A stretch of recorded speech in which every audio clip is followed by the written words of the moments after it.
Philadelphia, Pennsylvania സ്റ്റേറ്റിലെ ഫിലാഡൽഫിയയിലാണ് ഇത് സംഭവിക്കുന്നത്. ഒരു കുഞ്ഞിനെ പ്രസവിച്ച് കുറച്ച് ദിവസങ്ങളായിട്ടേ ഉള്ളൂ. കുഞ്ഞും വിശ്രമിക്കുന്ന സമയം. ആ അമ്മയുടെ പേര് ലൂസി ക്യൂവാസ്, കുട്ടിയുടെ പേര് ഡെലിമ ബേറ. അങ്ങനെ ആ വിശ്രമിക്കുന്ന സമയത്ത് ഒരു കോളിംഗ് ബെൽ ശബ്ദം കേൾക്കുന്നു. കഥ തുടങ്ങുന്നത് ഇവിടെയാണ്. വീട്ടിലേക്ക് കുറച്ച് പുതിയ വിരുന്നുകാർ വരുന്നു. കുട്ടിയെ കാണാൻ വേണ്ടി വരികയാണ്. അവർ കുട്ടിയെ കാണുന്നു, വിശേഷങ്ങൾ സംസാരിക്കുന്നു. കുറച്ചു കഴിഞ്ഞ് അവർ തിരിച്ചു പോകുന്നു. ആകെ ക്ഷീണിതയായ ഈ അമ്മ, ഈ ലൂസി ക്യൂവേഴ്സ് ഒന്ന് വിശ്രമിക്കാൻ തുടങ്ങുന്ന സമയം താഴത്തെ നിലയിൽ നിന്നും എന്തോ ഒരു ശബ്ദവും ഒരു പുകയും എല്ലാം കേൾക്കുന്നു. പെട്ടെന്ന് തന്നെ ഓടി താഴേക്ക് എത്തി നോക്കിയപ്പോഴേക്കും താഴെ മുഴുവൻ തീ പിടിച്ചു കഴിഞ്ഞിരുന്നു. ഉടനെ തന്നെ ഫയർഫോഴ്സിനെ വിളിച്ചു. ഫയർഫോഴ്സ് വന്നു. വീടിന്റെ തീ കെടുത്താനുള്ള ശ്രമങ്ങൾ തുടങ്ങി. പക്ഷേ ആ വീട് മുഴുവനായി കത്തി നശിച്ചിരുന്നു. അവർക്ക് ഫയർഫോഴ്സ് വളരെ സങ്കടകരമായ ഒരു വാർത്ത നൽകി. നിങ്ങളുടെ കുഞ്ഞ് ഈ അപകടത്തിൽ മരിച്ചു പോയിരിക്കുന്നു. വളരെ സങ്കടകരമായ നിമിഷങ്ങൾ.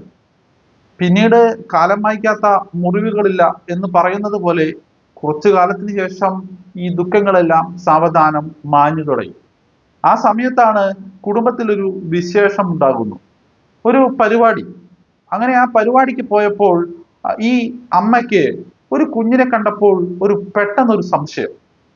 ആ കുഞ്ഞിന് തൻ്റെ അന്ന് പ്രസവിച്ച മരണപ്പെട്ട ആ കുഞ്ഞുമായി വളരെ വലിയ സാമ്യം. പിന്നെ ആ അമ്മ അവിടെ കിടന്ന് വലിയ ഡ്രാമയൊന്നും കളിക്കാൻ നിന്നില്ല. ആ കുട്ടിയുടെ മുടിയിൽ എന്തോ ഒരു ചൂയിങ്കം ഒട്ടിയിട്ടുണ്ട്, ഞാനത് ശരിയാക്കി തരാം എന്ന രീതിയിൽ ആ ഒരു മുടിയിൽ നിന്നും ആ ഒരു ചൂയിങ്കം വേർപ്പെടുത്തുന്നതിനിടയിൽ ഒരു 2 കഷ്ണം മുടി മുറിച്ചെടുക്കുന്നു. പിറ്റേ ദിവസം തന്നെ ലെജിസ്ലേച്ചറുടെ അടുത്തേക്ക് പോകുന്നു. ഈ കഥകളെല്ലാം ആ ലെജിസ്ലേച്ചറുടെ മുന്നിൽ വിവരിക്കുന്നു. പരിശോധനയ്ക്ക് സമ്മതിക്കുന്നു. അങ്ങനെ DNA പരിശോധനാ ഫലം വരുന്ന സമയത്ത് എല്ലാവരെയും ഞെട്ടിച്ചുകൊണ്ട് അന്ന് മരണപ്പെട്ടു എന്ന് പറഞ്ഞ അതേ DNA സാമ്പിൾ, ഈ അമ്മയുടെ DNA സാമ്പിളുമായി സാമ്യം. ഉടനെ തന്നെ പോലീസ് വിശദമായ അന്വേഷണം തുടങ്ങുന്നു. ആ സ്ത്രീ കരോലിൻ കോറി എന്ന് പറയുന്ന ചെയ്തിരുന്നു. താൻ ഗർഭിണിയാണ് എന്ന രീതിയിൽ കുടുംബത്തിലെ മറ്റുള്ള വ്യക്തികളെയെല്ലാം ബോധ്യപ്പെടുത്തി തട്ടിക്കൊണ്ടുപോകലിന്റെ ഭാഗമായിരുന്നു. അന്ന് വീടിന് തീയിട്ടതും ഈ കുട്ടിയെ കൊല്ലപ്പെട്ടു എന്ന രീതിയിൽ വരുത്തി തീർത്തതും എല്ലാം കരോലിനാണ്. ഈ ഒരു കാര്യത്തിന്റെ പുറകിൽ അവരെ 9 കൊല്ലത്തേക്ക് ശിക്ഷിച്ചു.